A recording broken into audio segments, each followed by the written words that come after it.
Everybody. Hi, Jen, Jackie / Evan. Yeah, I'm so many humans, you know? Multifaceted. Yes. Sometimes I'm Jen, sometimes I'm Evan. How's it going? Good. We're getting a ton of snow right now. That's what I heard. You're Yeah. the Mammoth, right? No, I'm Silverton. Oh, you're Silver. That's right. Yeah. Cool. Yeah. Are you all getting snow? Mm, not really. I think No. we might be getting a little this weekend, actually. I'm gonna look. Yay. I've kind of like done that thing where I've just stopped checking the forecast and like given up a little bit. Yeah, So, agreed. I know, because sometimes it's like, oh, it's gonna be a foot, and then it's 2 inches. So I'm like, well, not even yeah, gonna check this. I know. You kind of just have to go. Yeah. See what happens. Welcome everybody. A few more people are entering in, but welcome to our fourth Backcountry Beta of the season. I'm shocked that we're already on the fourth one and it's No. February, which is crazy. But please put your name and email and if you've ever been on a hut trip into the chat. That way we can kind of gauge where people are at. And the reason I ask for your email is so that both Coalition and Jess over at True can send you all some fun goodies for joining us tonight. And also you get entered into winning gift cards from the both of us at the end of the season. So please put in the chat your name, email, and if you've ever been on a hut trip before. And then, woohoo, cool. I have been on a couple, but could use a lot of help with the planning of it because they always seem to be a little hectic, a little chaotic. Um, Cool. So we're also recording this so you all can go back and rewatch. If people enter in during it, I will let them in, but we can sort of get into it. Yeah, and just name, email if you've been on a hut trip in the chat. And for those of you who don't know me, I'm Evan. Yeah, I'm Evan, contrary to my name down there. I use she, her pronouns. I'm here in Silverton, Colorado, and I am the Coalition Clubhouse headmistress and super excited to be doing Backcountry Beta again. We are able to do this with True and bring free sessions to all of you members of the Clubhouse, which is really, really cool. So that is my intro. Jess, would you like to say a few things? Yeah, yeah. I'm Jess from True Gear. My pronouns are she, her. And we've been a partner for those of you who have joined, you probably already know this before, but we've been a partner for, I think this is like the third year. And I also can't believe it's the fourth one of this season. It's so wild. But if you're not familiar with True, we are a small outerwear brand based in Portland, Oregon, and we sell ski and snowboard outerwear, jackets, bibs. Um, and we're doing a big sale right now. If any of you have been like waiting to get a new kit this year, so definitely check us out. As Evan said, we'll be sending along a discount code. And our bibs kind of are, I would say, the most famous thing about our bibs, or like the thing that I think is the coolest, is we have a drop seat on the back for um, you know, the advanced skill of backcountry peeing, etc. So it makes it super easy, but they're really cool. And we appreciate Coalition for putting this on. So thank you guys. Yeehaw! All right. And all right, Hannah, I'm gonna hand it over to you. I'm super excited that we have one of our athletes here from Coalition doing this backcountry beta session. So Hannah, I will hand it over to you. And if people have questions once we get started, you can put them into the chat and I will kind of take care of watching that and jump in so we can get questions answered. Awesome. Nice to see everybody. My name is Hannah. Is my microphone working, first of all? Okay, sweet. Cool. My name's Hannah. As Evan said, I'm one of the Coalition athletes. I'm new this year with Coalition, and it's been a great season so far. I'm really stoked to be working with them. I also use she, her pronouns. In addition to being a Coalition athlete, I am a backcountry, like alpine and backcountry ski guide, and a snowboard instructor. It's not really relevant to this, but I do that too. Anyways, without further ado, we're going to talk about how to plan a hut trip. It looks like in here that a bunch of you have been on them, which is awesome. And 3 this year. Somebody's been on 3 this year. That's wild. How do you afford that? Good for you. Okay, let me figure out how to get my PowerPoint up here.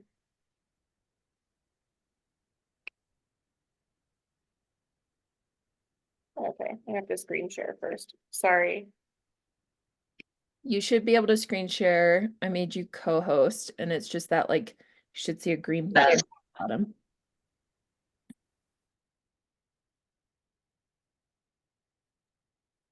All right. Can you, wow, there's so much on my screen.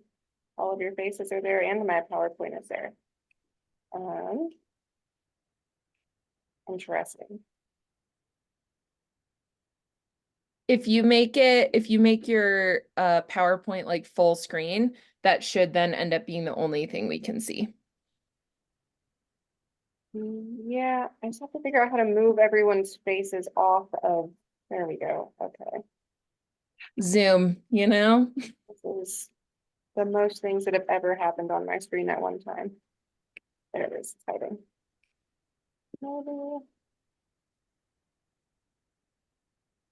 Yeehaw. Okay, you're all still on on top of it. Do you guys see your own faces on top of it, or is that just me? Nope, that's just you, and that is Okay. probably just the way that you're viewing us, but I think everyone can kind of adjust where you see all the other faces. Okay, beautiful. Well, this is my visual aid for you guys. I want to be able to have some photos for you so you're not just looking at my face the whole time. Okay, so pre-trip considerations. There's a lot of stuff that goes into the pre-trip planning. I plan a trip out to the Wallowas every year. It's like my big annual trip with all of my friends. This is from our most recent trip, which was about 2 weeks ago. And it was, as Evan said, hectic. I would love to tell you guys that I have all the answers to make your hot trips not hectic, but I think that's just like comes with the territory.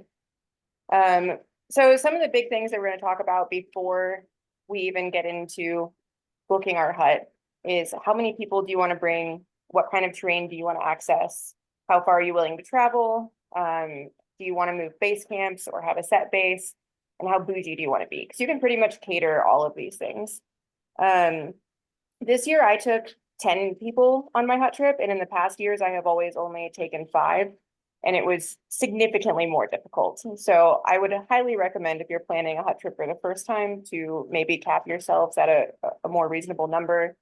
I think 5 or 6 is kind of the golden number for this stuff. 10 was a lot to manage. It was a lot to manage in the pre-planning, and it was a lot to manage in the field. You have to take into consideration that if you are the trip planner, you are essentially responsible for all of those people and their safety in the backcountry, as well as putting the trip together.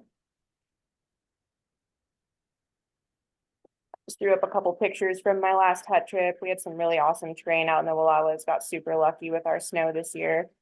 180 centimeter snowpack out there, which is far better than anywhere else I've been this season. Okay, so as far as how far are you willing, or sorry, what kind of terrain do you want to access? That is, we're talking about like terrain as in, do you want to ride chutes? Do you want to ride trees? Do you want to ride big open fields?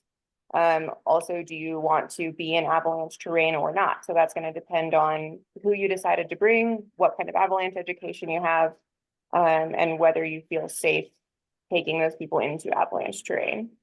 There is a lot of really cool terrain out there that is like huts that have access to all of these things. The one I went to this year had a really good mix of like low angle tree glades, really steep chutes that we could not ride because of the avalanche conditions. and some big open faces like this one. Those are some of our lines on the left. Those were some really pretty ones. And then we're going to talk about how far you're willing to skin in. There is like a myriad of huts out there.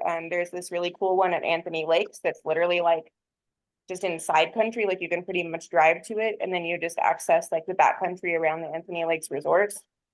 And then there's some that, like I was saying on the first slide, that are more like this European style, where you can move from hut to hut throughout terrain, more like a backpacking trip, and stay at a different hut every night. My personal preference is the type that I've been going on for a while, where we have this base camp that has access to a bunch of different terrain. And even within the hut system that we use in the Wallowas every year for this trip, there's vastly different access points and access types. We've been on trips that you could pay a sled to porter all your stuff to the hut, which is super nice, and then you just get to tour in like with your day bag. We've had, there's huts where you get like a sled bump. You get towed behind the sled for a while you're going in, and then skin from there. And there's some where you've got to skin the whole way and take all your stuff with you for 5 days. This is a picture of our hut last year, addressing the how bougie do you want to be. The huts that we go to, I would not consider bougie at all. They're a great fit for me and the style of hut that I like to use. They're pretty basic. They've got all of the kitchen amenities, as you can see. They've got some lines to hang up all of your skins and your clothes to dry out at night. But it's pretty sparse besides that. We're talking like one propane lantern in the hut, the propane stove, and then you've got like dishes and spices and stuff. And then either cots or wooden bunks with like Paco pad style sleeping arrangements. Besides that, there are huts like in New England in particular, and a ton in Europe that are fully catered. You've got someone there that's cooking your meals for you. You've got a guide that takes you out. And they've got way nicer stuff than this, like actual bedding. So it kind of just depends what you want. A lot of the companies that run these huts kind of let you cater that. This company that we use, they have the option to have your trips catered if you want. They have an option to take a guide in. We always just go really bare bones, because all we're concerned about is getting out there and hanging out with our friends and getting turns in. The one on the left is our hut from this year. The one on the right is our hut from last year. Much more snow last year, as you can see. Cool. So using all of those things together, once you've kind of answered those questions for yourself, like how big of a team do you want, where you want to go, how far do you want to go, how bougie do you want to be? Now we actually get to put all that together. The first thing we're going to do is assembling our team. I think this is probably the sole most important thing about a hut trip. There is a ton of stuff to consider when you're choosing who to invite on these hut trips. I've seen people that put together trips where they just kind of pick people that they know from like random aspects of their life from all over the country. And sometimes they work out and sometimes they're an absolute disaster. For me, I know some people that will not take anyone on a hut trip if they don't have like their level 1 avalanche certification. In my personal opinion, experience can be just as valuable as education. I don't think it necessarily replaces it. And I would never take a trip where I was the only one with avalanche education. But as long as I have a pretty good balance, and I feel, with this in particular team of 5 I had last year, 2 of us had our level 2, 1 of us had our level 1. So I felt pretty comfortable with taking 2 people that had less experience into the backcountry with us. Risk tolerance also plays into that a lot. It can be a real bummer if you get out there and you've got a whole team of people that are really comfortable just ripping shoots, and then somebody who is very uncomfortable going above 30-degree terrain, because sometimes it's safe and sometimes it's not. And regardless of the situation. Really the proper way to do that is to adjust your risk tolerance to the person with the lowest risk threshold, which we can talk a little bit more about later. But making sure that the people on your team have similar levels of risk tolerance will create a better trip and a better environment. Also having people that have similar goals and priorities. You know, I've been on trips where half of the team wants to be up, you know, dawn patrol 4 a.m. every day. And the other half is like, you know, trying to have breakfast at 9 and get up and roll out whenever. That can work if you have a big enough team where you can split into two. But if you have a smaller team, then that gets pretty divisive pretty quick. And obviously personalities, if they don't mesh, you're going to have a rough time in the backcountry because you're in very close quarters for quite a while. This is also super important. And I'm going to give you guys some anecdotes here of when my trips did not work out because I didn't do these things well enough. So familiarizing yourself with the amenities at your particular hut. The huts that we use, they have like a 2-burner propane stove, and that's pretty much it for cooking, but they do have a fully stocked kitchen. They've got tons of pots, pans, you know, it's all like thrift store put together, like ramshackle stuff, but it is all available. And there are some that you have to fully take in as if you were backpacking. You know, you need your own cooking equipment, you need a stove, you need all that stuff. Water situations can be different between huts as well. Some are just snow melts and don't have a water source. Some have a water source that you have to collect the water and then boil it to purify it. Some are like, again, more like backpacking where you need to take out your own filtration system. Bathroom situations can be different at all of them. You know, you can vary from having like a 2-wall pit toilet that the company takes care of to needing to dig your own cat holes to the very popular large snow latrine that everyone shares. Sleeping situations can also vary from hut to hut. Usually there is some kind of bunk of some sort, whether that is a cot or a wooden built bunk. But some require you to bring your own sleeping pads and sleeping bags. Some are just sleeping bags, and some have fully outfitted beds. The approach situation is the one that has messed us up in the past. The very first hut trip I ever went on had a snowmobile that we could hire to porter out our stuff. And the snowmobile took all of our stuff around this ridge over to the hut, and we got to tour up and over the ridge and ski down to it. Super cool. We got to take, I mean, our food was really boozy that year. We had like steak fajitas. We had all kinds of great stuff. I think somebody tried to make eggs Benedict one morning, which is a little overkill. But so the second year we packed the same way because we were going with the same company, and no one told me that it was different. So I just assumed it was the same. It was not, in fact, the same. And this is the results of that. My whole crew, we ended up, so we arrived at the hut or at the parking lot with the exact same food that we had the year before. We had 5 dozen eggs. We had 10 pounds of raw chicken. We had an absurd amount of stuff, and we're looking for the lid to one of our bins. Can't find it anywhere. The guide's kind of watching us scramble. And he finally asks like, hey, why do you guys need a lid for that bin? We're like, oh, so so nothing flies out on the snowmobile. And he just looks at us and says, what snowmobile?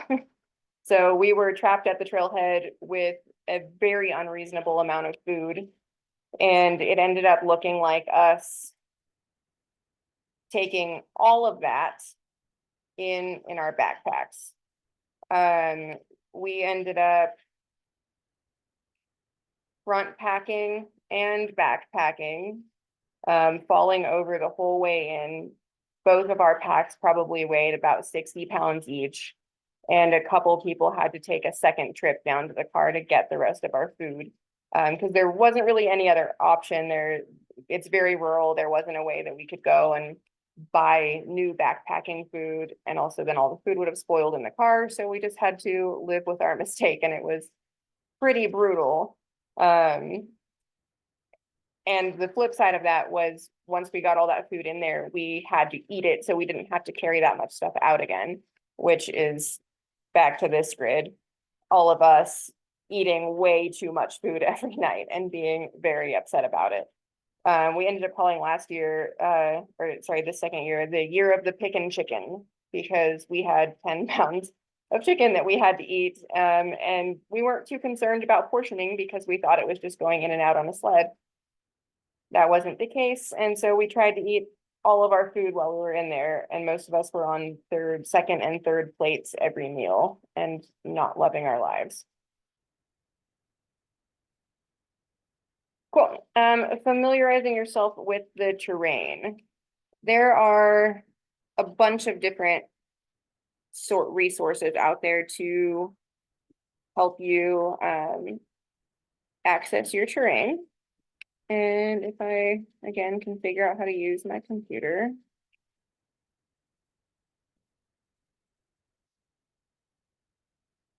Go. Cool. So I just wanted to show you guys a couple of the maps that I like to use. Generally, whatever hut you're going with is going to provide you with some pretty basic topo maps. This is the one from our most recent hut trip. Super basic, shows us where our hut is right there, gives you the topo lines, like the names of 2 mountains, not much else. So if you were to go out and only have this as your only resource, I think it would be pretty tough to plan very well. And so it's super important before you go out to pick a couple mapping apps. I like to have different people in the group download different ones. I'll have somebody download Gaia, someone download CalTopo, someone else download FatMaps, so that we have an array of resources out there. And again, make sure that they are downloaded, because most of the time when you're on trips like this, there's not going to be cell service out there. So this is Gaia. This is one of my absolute go-to mapping apps. This is the area that we were in again, on this most recent trip. So the blue area is my downloaded area. If anyone doesn't know how to use Gaia, it's pretty simple. I won't go too much into this kind of stuff, since that's not the sole purpose of this Backcountry Beta. But it's pretty easy to come over here and select an area, build your area on the map, and then download it and be able to drop pins within your area. And it'll tell me what hut I've got like all of our huts from every trip we've been on marked in there. So that's Gaia. It's got a bunch of different layers.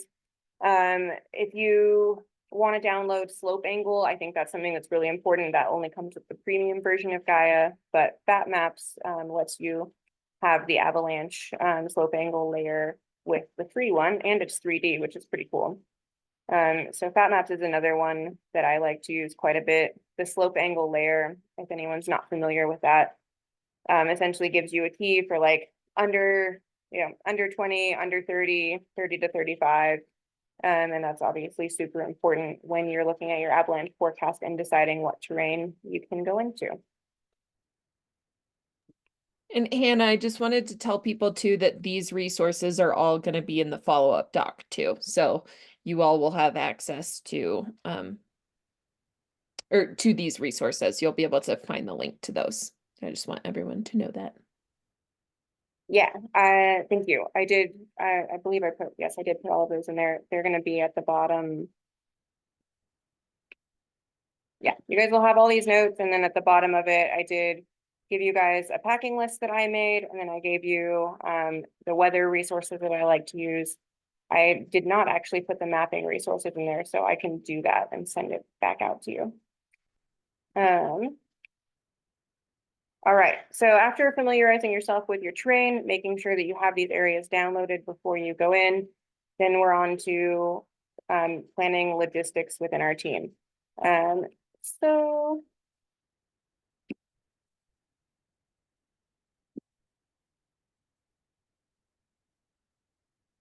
all right, maps. Cool. So before I go on my trip, I typically with my team, we have, I'm like already planning my next year's Wallowa hut trip. I have some other stuff that goes on too, but knowing that this Wallowa one is the one that happens every year, we book our following year's trip the day that we get out of our current trip. And so I already have put together next year's Instagram chat. That's just what we use. But I find that it's as far in advance as you can, having a group chat going where people can ask questions, where you can drop information. The hut websites generally have like a resource list on their pages where you can go and get that original topo map that I showed you guys, where you can get like a basic packing list, like a list of the amenities at the hut. So, you know, you're not showing up thinking that you have a stove and you don't. And it's really important for everybody to have access to that. And then what closer to the trip, I meet with everybody in person 1 month ahead. And then I meet again with everybody in person or on Zoom if somebody's not in the area 1 week before. And this is the document I send out to everybody, put that in our group chat as well. So I give everybody the waiver. There's usually a waiver that you need to sign for stuff like this. Everybody chooses a color that corresponds with their name, and then we do all of our meal planning that way. Partially to make sure that all of the meals are covered, and then also partially so that, you know, we could look on here and say, oh, somebody's making burrito bowls. I'm also going to make something that uses rice, so we can like buy that particular ingredient in bulk and make sure we don't have too much of it. We also put our carpooling on here. We put a general itinerary, just a really great resource for everybody to have access to.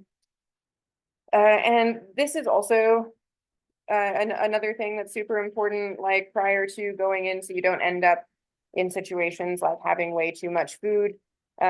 This year I took for granted that everyone on my trip, because I know them all, and I know that they all have backcountry experience, and I know that they all have backpacking experience.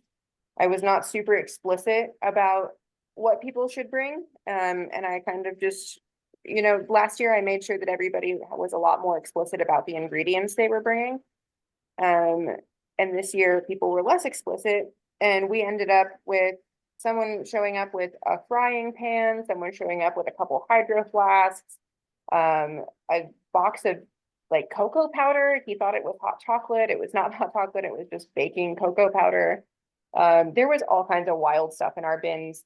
And we also had a car breakdown on the way to the trailhead this year. So long story short, we didn't have the time we usually have the night before to go through everything. So we ended up at the trailhead with all of this insane stuff in our boxes. And the sled that we ended up towing an expedition style sled in with us this time. Mostly what it was intended for was bulky, lightweight items, which I do think is a good idea if you're going for a longer period of time. You know, there's some trips out there that are only 2-3 days. We always go on 5-day trips. And so it is helpful when you're taking when you're taking food for 5 people, if you don't want to just eat freeze-dried meals every night.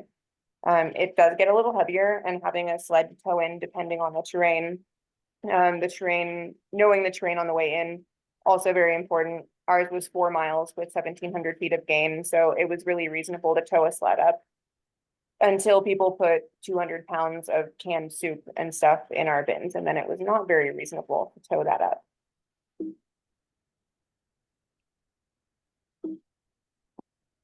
Okay, cool. So once we get out to our huts, how do we do that now? Because once we get out there, obviously we've taken care of all of our pre-planning. Hopefully we've decided who's on our trip at this point and know all of our terrain, have an idea of what we're going to do. But there is everyday planning that still goes on once we get out there. So weather forecasting and avalanche forecasting, that's one of those things that is kind of on the line of like pre-planning and once we're out there. I did want to show you guys also a basic avalanche forecast and a basic weather forecast in case anyone hasn't seen that kind of stuff. Going out already knowing what your 7-day forecast for weather and your avalanche forecast for that area looks like is super important. Again, probably not going to have access to internet to get an updated forecast all the time. You can use spot devices in reaches, set them up to send you updated weather forecasts, but unless there's something out there that I don't know of, I don't think there's any way to get updated avalanche forecasts without cell phone service.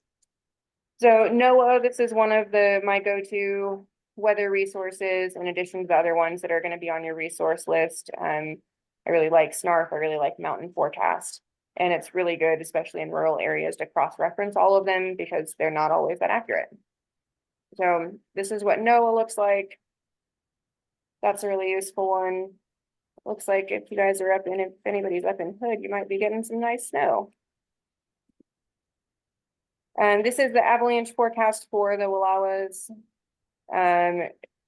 Hopefully someone on your trip has enough avalanche education to know what this means, but the avalanche forecasters are generally pretty good about breaking it down in a way that's accessible to the general public as well. So I like to have a good idea of what the snowpack is looking like before I go out. Obviously, things can change in the 5 days that I'm out there. So having this information, either screenshotting this on your phone or taking notes of it so that you remember once you get out there. And then obviously still digging your pits and taking physical observations once you do get out there is important. But you're gonna need to cross-reference the type of avalanche problem you have with the aspects those avalanches are happening on, and whether what level of avalanche danger you have, and then cross-reference that with the pits that you dig when you get out there.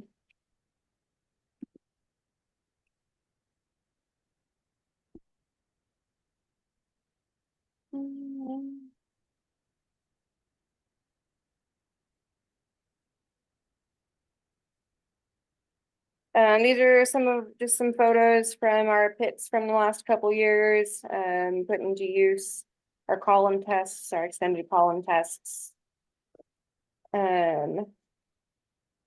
We this year found that our avalanche forecast did change significantly while we were out there, or at least what we were observing ended up changing drastically on like the 3rd or 4th day from what the avalanche forecast was saying when we went out. So it's super important, like if you have anything changing in the weather while you're out there, if you have a warming cycle, if you get fresh snow, to be digging these pits every day and keeping an eye on your snowpack. If nothing changes in your weather, you can probably get away with doing it just on your first day, but definitely super important to keep doing those tests.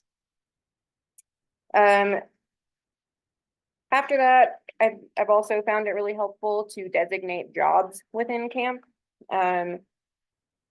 For the type of huts that we go to, we need someone to gather water. We need someone to boil water. Someone needs to be on dish duty. Someone needs to chop wood and keep the fires going. This was our really ghetto sled that we took in this year. It would have been really effective, like I said, if our team had packed properly. It ended up being kind of a nightmare and we were going 1 mile an hour for most of the way, and the sled kept falling over and we had to keep rigging it. And it took 2 of us to pull it. So that was kind of brutal.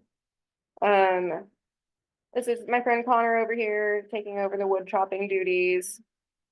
So having those set roles, I find that it's really easy to kind of just overlook certain things when you're out all day having fun. You get to the hut, you want to have dinner, you want to keep having fun playing games, and it's super easy to just not realize that you've run out of water if no one's in charge of it. So I usually assign someone, or not assign them, but let people choose a job, and then we rotate those jobs every day so no one gets tired of it.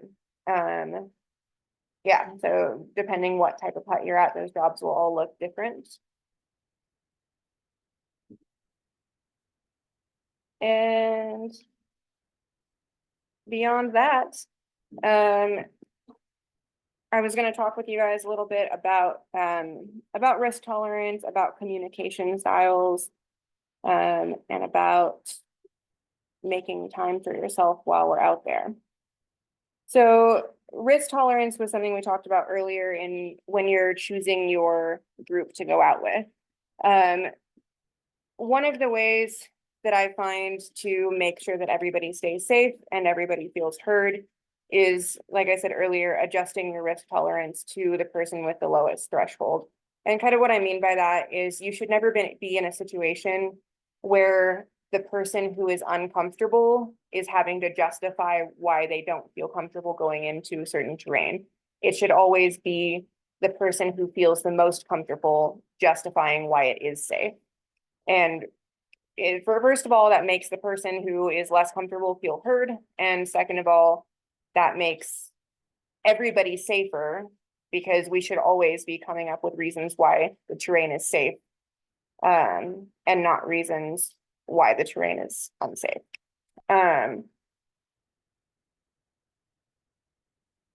Sorry. Similar to that, another plan, when we're looking at our avalanche forecast and weather forecast and deciding what we can do each day. Something that we do in guiding that I have found really helpful to take into my hut trips, is deciding at the very beginning of each day what terrain is open and what terrain is closed. And we make that decision again based on the avalanche forecast on day one. And then on day two, we can make that decision based on our avalanche forecast and what we actually physically observed out there. But essentially, let's say that we have a persistent slab problem on a northwest aspect that is considerable danger. If that's the only information that we have, we are probably going to stay off of northwest slopes. We're going to dig our pit to see how deep that persistent slab is and how reactive it is. And depending on a lot of things, we're going to decide whether that terrain is open or closed at the beginning of the day. So once you go out into the field, let's say at the beginning of the day, we decided we're not going to go on northwest slopes and we're not going to go over 30 degrees. But then we get out there and we dig a pit and it looks awesome. Once we have decided that terrain is closed for the day, we cannot reopen it. And that's just another tool to keep everybody safe. And again, to stay on that side of erring on the side of caution. And to always be, similar to the risk tolerance thing, to always be coming up with reasons why something is safe. So you can, let's say we go out and we dig our pit and it's awesome, then we could reevaluate that the next day, and terrain that was closed the day before could become open the next day based on things we saw the previous day. Once you go out, if you had terrain that was open and then you see that it's way worse than you thought, terrain can become closed. We can always close more terrain, but we can't open terrain that we've deemed closed for that day. I'm just kind of scrolling through pictures of the trips for the end of this. Understanding the priorities of your crew was again something we talked a little bit in the early part of planning. But again, once you get there, things can change. People have different priorities in regards to what kind of terrain they want access, what time of day they want to get up, how long they want to be out for. And I mean, I have had friends that go out that don't even really care that much about the skiing, and they're just down to take 2 laps, and then they kind of want to hang out in the hut and play games for the rest of the day. So kind of knowing like where people in your group sit on each of those like priorities or goals, and then like continuing communication throughout your trip and gauging where people are at, and always knowing who's feeling good, who's not, who's sick. I like to sit down with my crew at the end of every day and just take a quick once around the circle and say something that we thought went well for the day, something we thought we could improve on the next day, and then something people are looking forward to, and just kind of how they're feeling. Really important to keep open communication with your crew, and know where everybody's at. And making time for yourself is another super important one, especially if you're on these longer trips that are 5 or 6 days. It's incredibly easy to get burnt out and get crabby, get snappy with your crew. We're sleeping in very close quarters, sometimes, like a foot away from each other's faces, and you have nowhere else to go besides your one kitchen hut and your one sleeping hut. So we generally kind of rotate, and people will like take an hour of alone time in the hut in the evenings, go read their books, do their yoga, whatever they want to do. And that kind of helps keep everybody in a healthier headspace as well. I kind of threw some of that stuff on the packing list as well, just to make sure you're bringing something that's going to let you have that personal time that you need, whether that's headphones or a book or a journal, something that you need to take care of yourself. And rolling with the punches is kind of the last big one, because it, as Evan had said, and as some of my anecdotes have shown, there's never a smooth hut trip in my experience. There are smoother ones, but nothing is ever going to go the way that you planned it to fully in the backcountry. And that's just kind of how it goes. So having a team that's adaptable, not getting hung up on the things that don't go well, and being able to keep a smile on your face while you're out there, you're still going to have a great time no matter what. But if you get hung up on little things that aren't going well, it's not going to be as good of a time. I was going to pull up the packing list that I made, go over that with you guys quick, see if anybody had any questions on that.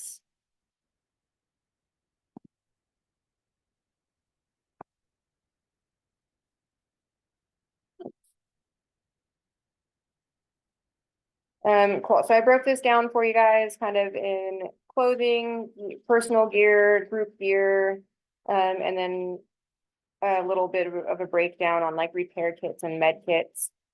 This will all also be available to you. It's a link in the bottom of the other page of notes that I gave out.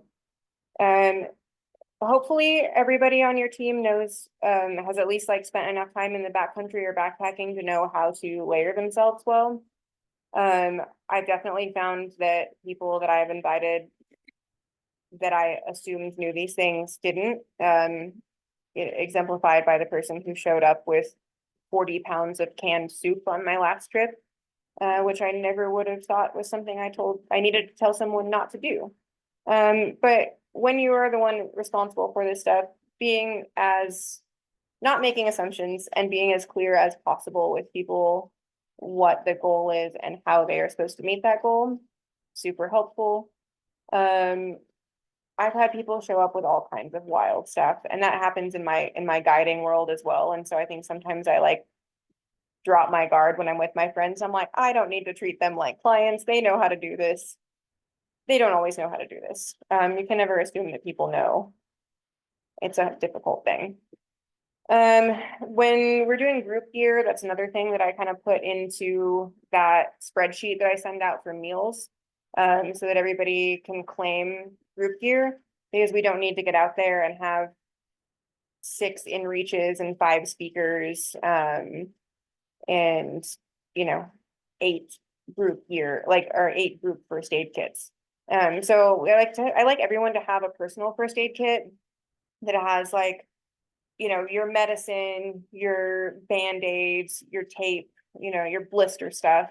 And then to have, depending how many people you have, like 1 to 3 large group first aid kits that holds more of like your trauma kit kind of stuff. Ace wraps, SAM splints, larger bandages, quick clot, that kind of thing. I also think it's super important to bring out, if you have space, some fun stuff. We bring out games every year. Catan's usually a really big hit. This year, Super Fight was a really big hit with everybody, but I usually bring one of those kind of like party game type of things. And then a strategy game, and, but obviously, again, like read the room with your crew. Maybe that's not what you guys want to do. But for my crew, like having, we find that like the time that we spend sitting in the hut in the evening and playing games together is just as valuable, if not more sometimes, than the skiing. So yeah, this will be available to you. If anyone has any questions on the packing list, I'd be happy to talk more about that as well. But that's kind of what I have. If anybody has any questions. Hannah, I just wanted to jump in, and like one of the reasons why Backcountry Beta is really valuable and why I think it's a really cool thing we do, especially having like the follow-up documents and having a recording, is that like access to a lot of these things, like hut trips, backcountry, it's pretty hard to access, like the cost to it, the knowledge of it, the courses for it and everything. And so it can be really overwhelming and is not necessarily something inherent unless you have like a mentor or, you know, something like this of like a free thing you can attend to be like, oh, what is it? What do I need? You know, what is it going to take? And so I just very much value this because it does help kind of get a foot in the door and kind of figure out if it's something people want to do and what they would need to be able to plan something like that. So thank you so much. That is a lot of really great resources and knowledge and yeah, just really cool. So I appreciate it. Does anybody have any questions for Hannah about any of the things we talked about? Julia just said what Evan said, this is awesome, but Julia, that was a direct message. But I can unmute you if you want to say it because I see your hand is raised. Awesome, thank you. You know what, Hannah, this is awesome. I've gotten on a few like backcountry hike trips, like 7-8 days, and we've done spreadsheets, but I've never used them for hut trips before. So like straight up, you've blown my mind, and I can't wait to get some of these resources shared with us. They're super awesome. I'm really unexperienced in hut trips. I've never organized any. I've only ever tagged along, and I've only ever gone on 2. And both times we didn't have our own huts. So like we shared with other, like we had beds in the hut. And I found for me that was a really interesting experience. I don't know if you've ever experienced that yourself or if you've had anything like that, but that, that had its own set of like, I guess, advantages and disadvantages. Advantages if you forgot something, if you need something, somebody has extra things, but also disadvantages, some people want to party all night or stay at, vice versa, other people want to sleep and, so I don't know if you have any tips, tricks, or experience in that kind of world. So you mean that you had people you didn't know that were at the camp at the same time as you? Yeah, so I'm Canadian. I don't know if there's other Canadians here. And a lot of our backcountry huts, it's kind of like you don't rent the whole hut, the whole chalet. It's kind of like through like either a cabin system or something, or park system. And so sometimes, or what's happened with me anyways, it's been like beds. We've had like, say sleeps 8, we've had 4 of 8 or 6 of 8, or 3 of 12 in one case. Yeah, it's kind of kind of cool when it all works out. I guess it's kind of the same as when you have a mixed match of friends or people that you kind of don't really know, same sort of thing. But I just assumed most hut trips were like that. So it's interesting to hear that, the way it's done. I don't know if it's a Canadian American thing or maybe I don't know what the difference is, but yeah. The companies that I have experience with, there are usually options. So it tends to be, let's say that this camp has beds for 12. There's 6 beds in each cabin. And if you bring at least 7 people, then they won't rent out the other cabin. So you end up getting like, you pay per person, and they're like, well, if you bring at least 7, then you've justified us giving you both cabins. And then there's some that I've been to that are just a full like flat rate. So it's like, this is the cabin, this is how much you pay, whether you bring 2 people or 10 people. And so I've never been to one where there's other people like in the same actual bunk room. But I have been to ones where I didn't bring enough people, and so they rented out the other cabin. Yeah, so it's a little bit different, I guess, because then you at least have your space that you can go to and be quiet and alone and sleep if somebody is trying to party all night. I do have a lot more experience with like long distance backpacking and being in huts along the trail and having to deal with a million other people in those, and that's always really interesting, especially when you've got like a snorer or a sleepwalker or something like that. A lot of interesting things happening there. But yeah, I wonder if when you go to those type of huts, if the organizer would be willing to like put you in contact with the other people that are going, and you would be able to reach out to them ahead of time and just kind of like make friends, and see what their goal is, see what your goal is, and kind of compare and contrast those. I don't know if that's an option because I've never seen That those. would make sense. I remember like talking with the other group at one point, and we're like, how do we know we were both going to be here for the exact same days? We could have like, one of us could have brought, you know, a stove instead of both of us having stove. You know, we could have, you know, shared resources better and be more efficient on the hike in too. No sleds in either. Both we went to is hike in, you know, like, so yeah, you know, if you've got two groups going in, it's, you know, it's much more efficient. So yeah, I think that's interesting. You know, I think next time I go on a trip, well, I want to start organizing. So this has been really helpful because I've got a few friends, we've done our, like, they've done their first, you know, AST1, we've done some day trips, you know, and people are like, oh, what's it like to spend it out? And I was like, you know what, we can wait for someone to organize it for us, or we can start small. So I learned a lot today, you know. Sorry, I'll just chime in as well. I loved what you were talking about when you were saying the closed and open zones, closed and open areas for the day. Like in the beginning of the day, you do your assessment and you say, okay, no, these zones are no go today, even if we feel like it later, these are going to be no go. I think I'm going to take that home too. So thank you. Yeah, that's such a big thing in guiding for us because it's just so easy to get out there and dig your pit and you're like, oh, it's safe. Like, but a pit is not a decision making factor. A pit is only what a pit is for is to like validate the information that you already have. You wouldn't ever use a pit as like your sole decision making tool because it's too isolated and it's not representative enough of all of the terrain that you're going to be skiing. But it's so easy when you dig your pit and everything looks good and you're like, oh, but the powder over there, like maybe we should just try it. When really the decision-making tools that are much more important are the ones you had before that, knowing the avalanche forecast, knowing where things are happening, why they're happening, how big they're happening. And so, yeah, going out, yeah, that's it. Just because it's way easier to make bad decisions once you're out there and you've got all this fresh powder in front of you.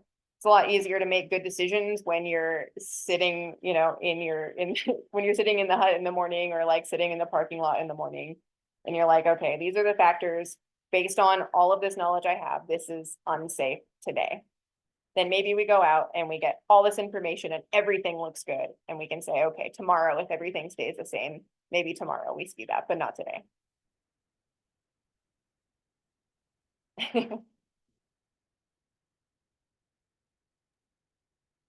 Any other questions? Anyone in the last few minutes that we have?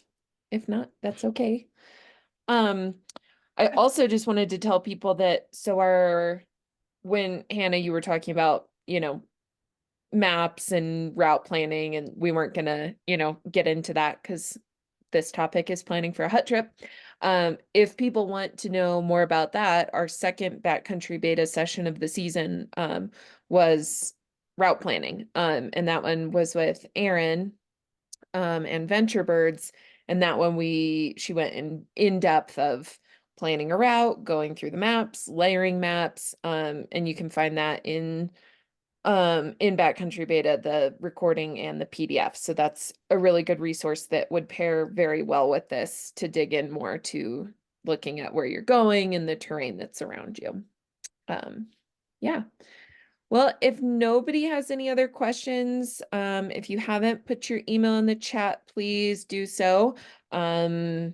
That way we can send you gift cards and discount codes and enter you into winning larger gift cards at the end of the season. And this will be posted into Backcountry Beta, the recording, and then the PDF that we were talking about. And I will see you all in the clubhouse. Thank you, Hannah, so much. This was, oops, sorry, I get these loud ass notifications on my computer and I don't know how to stop it. But if anyone has any other questions, please put them in here, or you can put them into Backcountry Beta when we post the follow-up. Hannah, do you have anything else to add? Yeah, I would just like to say really quick, and also in response to Julia's comment of like, you know, we could sit around and wait for somebody to do this, or we could figure it out. Like I have never been on a hut trip that I didn't plan. So I figured all of this out on the go. My first one was, I got really lucky on my first one that it kind of like all came together and actually worked out. And you know, and it is so cool that we're doing this, that Coalition and True are doing this, because I didn't have any access to this kind of stuff. I wasn't a guide yet at the point in time that I started planning these trips, so it was really just like off the cuff that I managed to make these things work. And so I just want to like give everybody that vote of confidence that if you haven't done this before, I managed to do it with no resources. And you've got at least this.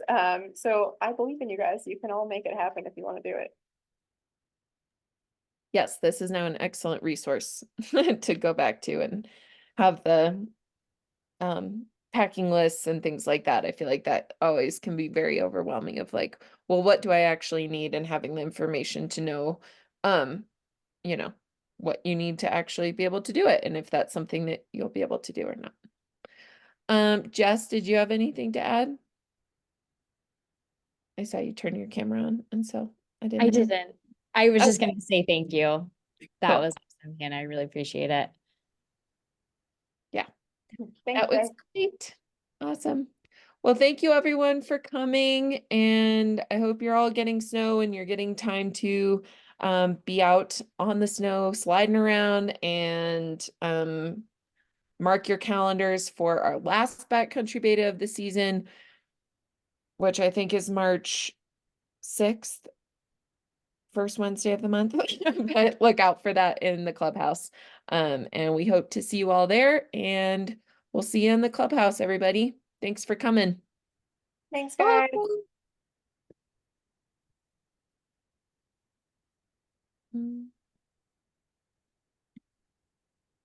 Yay. Oh, was that okay? It was great. I've just Okay. stopped